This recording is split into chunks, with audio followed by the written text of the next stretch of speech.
वक्फ act को लेकर कई तरह की आपत्तियां हैं। पाठशाला में वक्फ एक्ट का चैप्टर पहले भी खोल चुका हूं, आज इसका चैप्टर 2 खोलने जा रहा हूं। वक्फ एक्ट वो जरिया बन चुका है जिससे जमीनों पर कब्जा होने के आरोप लगते हैं। एक दो प्रॉपर्टी नहीं, पूरा का पूरा गांव वक्फ की संपत्ति बना दिया जा रहा है। तमिलनाडु के त्रिची जिले में ऐसा ही एक मामला सामने आया। त्रिची जिले में एक गांव है तिरुचेंतुरई। ऐसा गांव है कि ये पूरा गांव ही वक्फ संपत्ति घोषित हो गया। पूरा गांव वक्फ संपत्ति हो गया। वक्फ क्या मतलब आपको समझाया था? वक्फ का मतलब होता है दान। ऐसा कैसा गांव है जी कि पूरा किसी ने दान कर दिया गांव? तो पूरा का पूरा गांव जो है वो वक्फ की संपत्ति है। और ये गांव कौन सा है? वो गांव वो है जहां हिंदू बड़ी आबादी रहती है, हिंदू बहुल गांव है, और वो पूरा वक्फ की संपत्ति हो गया। यानी इस गांव का कोई निवासी अपनी ही संपत्ति बेच नहीं सकता। इस मामले का खुलासा कैसे हुआ ये सुनिए। इस गांव में राजगोपाल नाम के एक शख्स ने अपनी 1 एकड़ जमीन बेचने का फैसला किया। जमीन की रजिस्ट्री के लिए जब वो रजिस्ट्रार ऑफिस पहुंचा तो पता चला कि जमीन वक्फ हो चुकी बॉस, और उसका मालिकाना हक तो वक्फ बोर्ड के पास है।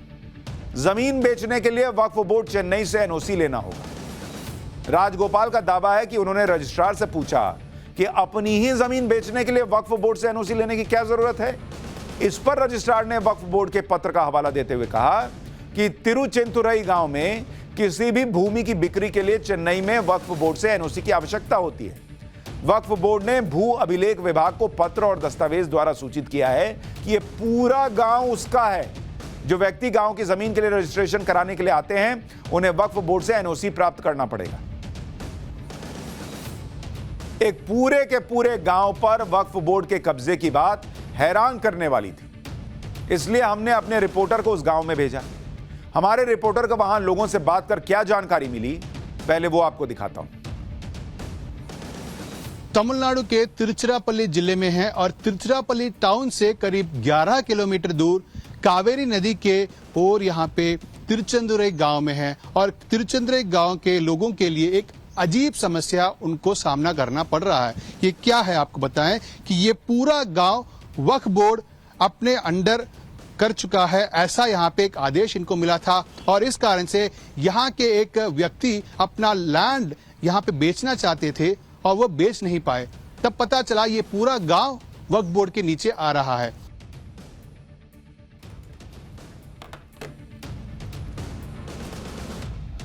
अब राजगोपाल अपनी जमीन बेच नहीं पा रहे। हिंदू बहुल गांव है, लोगों को समझ में नहीं आ रहा वक्फ कैसे हो गया। और राजगोपाल जो जमीन बेच नहीं पा रहे, उनकी बेटी की शादी रुक गई है। राजगोपाल का कहना है कि तिरुचेंतुरई गांव में उनकी कृषि भूमि है जो पिछले 40 साल से उनके पास है, और जमीन के सारे डॉक्यूमेंट भी उनके पास हैं। जब वो अपनी जमीन बेचने गए तो रजिस्ट्रार ने कहा कि मुस्लिम समुदाय के एक व्यक्ति ने उसे पहले से रजिस्टर्ड करा लिया है, और वक्फ बोर्ड ने यह भी जानकारी दी है। जमीन नहीं बिकने के कारण उनकी बेटी की शादी रुक गई। बेटी की शादी के लिए जिन लोगों से पैसा लिया था वो अब पैसे वापस मांग रहे हैं, जिसके कारण वो मानसिक तौर पर बीमार रहने लगे और आत्महत्या के बारे में सोच रहे हैं। राजगोपाल का कहना है कि वो अपनी जमीन का मुआवजा चाहते हैं। सवाल यह है कि पूरा का पूरा गांव वक्फ की संपत्ति कैसे हो गया बॉस? तिरुचेंतुरई गांव में एक प्राचीन मंदिर भी है। यह वो मंदिर है जिसके बारे में दावा किया जाता है कि मंदिर हजारों साल पुराना है। गांव के लोगों का कहना है कि त्रिची में लगभग 1000 साल पहले कवियों ने इस मंदिर के बारे में जिक्र किया हुआ है। तो यह मंदिर क्या वक्फ की संपत्ति पर बना हुआ था? और हजारों साल पहले तो यहां इस्लाम ही नहीं था, तो फिर यह वक्फ की जमीन कैसे आ गई बॉस? क्या यह मंदिर भी वक्फ की संपत्ति हो गया है? वो भी तब जब यह मंदिर 1300 से 1500 साल पुराना है। और वो तो और मंदिर की दीवार पर यह भी लिखा है कि इसे कब बनाया, किसने बनाया और क्यों बनाया। ये जो मंदिर हम खड़े हैं चंद्रशेखर स्वामी मंदिर है। ये तिरुचि के पास तिरुचेंदुरई गांव का एक बहुत ही प्राचीन मंदिर है। करीब 1300 साल पुराना मंदिर है और ये चोला एम्पायर के वक्त में ये बनाया गया था। आपको बताएं कि परांतका चोला जब यहाँ पे यहाँ पे एक वन हुआ करता था, जैक फ्रूट हम जो कहते हैं, कटहल जो कहते हैं, उसका एक वन यहाँ पे हुआ करता था। और उस वन में यहाँ पे शिकार करने के लिए परांतका चोला आए थे। और जब वे आए थे तब वो यहाँ पे हिरन का शिकार कर रहे थे। तब उनके जो बाण है वो एक इनफैक्ट पेड़ पर जाके टकराया। तब वहाँ पे एक उनको आवाज भी सुनाई दी कि ये यहाँ पे एक शिवलिंग है। और तब से वे कई बार परांतका चोला इस पेड़ के पास आकर आए थे और शिवलिंग की खोज किए थे, तलाशी की थी। तब उनको एक शिवलिंग मिला था। उसके बाद वे वहां पे एक मंदिर बनाना चाहते थे। और जब तक उन्होंने ये निर्णय लिया तब तक उनकी मृत्यु भी हो चुकी थी। और उनकी बेटी जो पेरिये कुंदवी नाचियार हैं, उन्होंने उनका सपना साकार किया था। और आपको बताएं कि इस मंदिर को बनाने के लिए जितने भी नियम हैं, कानून हैं, कौन बनाया, किस प्रकार से बनाया गया, ये सारे इस दीवार पे आपको दिखाई दे सकते हैं। ये सारे पुराने तमिल लिपि जाना जाता है। आपको बताएं कि आज की जो तमिल लिपि है बहुत ही आधुनिक लिपि है। ये मामला जब हमारे सामने भी आया ना, तो हमने रिपोर्टर को भेजा, क्योंकि हमको भी लगा कि कहीं ऐसा तो नहीं है, कुछ गलत बात है। रिपोर्टर ने जाकर बातें पता की, पता चला सही बात है कि पूरा हिंदू बहुल गांव जो है वो वक्फ की प्रॉपर्टी हो गया है। जब ये मामला बढ़ा तो इस पर स्थानीय नेता भी एक्टिव हो गए। बीजेपी के स्थानीय नेताओं का एक दल तिरुचेंदुरई गांव पहुंचा और उन्होंने लोगों को भरोसा दिलाया कि उनकी जमीन को वक्फ की जमीन नहीं होने देगी। गांव वाले भी इस बात से हैरान है कि पीढ़ियों से जिस जमीन पर वो खेती कर रहे हैं, जिस जमीन का मालिकाना हक उनके पास है, वो वक्फ की संपत्ति अचानक हुआ कैसे। इन सब के बीच तिरुचेंदुरई गांव में कल पीस कमेटी की यानी शांति समिति की बैठक हुई, जिसमें वक्फ बोर्ड ने यह कहा कि अभी जिन लोगों को जरूरी है वो जमीन बेच सकते हैं, लेकिन गांव की ये जमीन उन्हें इनाम में मिली थी और ये वक्फ की ही रहेगी। अब सवाल यह है कि जो लोग गांव की जमीन के मालिक हैं, अगर उन्हें इसे किसी को दिया नहीं तो वक्फ को गांव की जमीन इनाम में मिल कैसे गई भाई। इस पूरे विवाद में जिला प्रशासन भी एक्टिव हो गया है। त्रिची के जिला कलेक्टर ने कहा है कि मामले की जांच की जाएगी, उसके बाद तय किया जाएगा कि क्या एक्शन लेना है।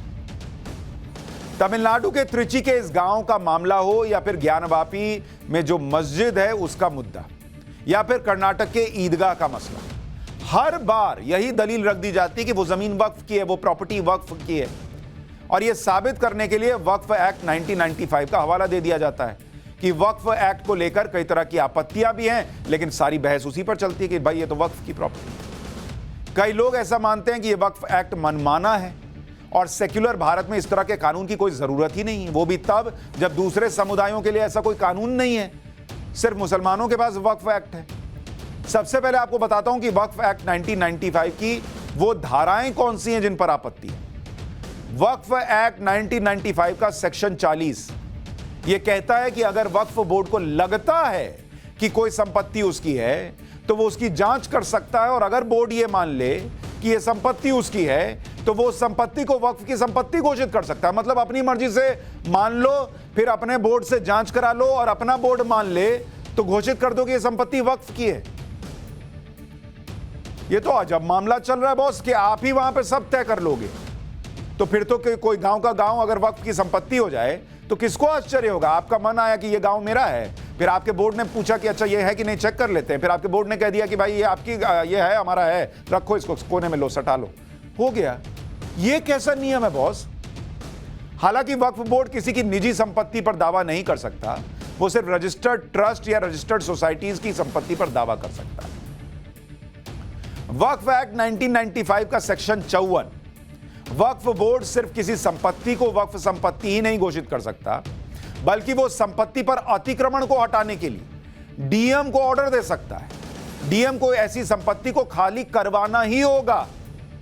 ये पावर हिंदू के पास है, ये पावर सिख के पास है, ये पावर ईसाई के पास है, ये पावर पारसी के पास है, ये पावर जैन के पास है, ये पावर बुद्धिस्ट के पास है, किसी के पास नहीं है।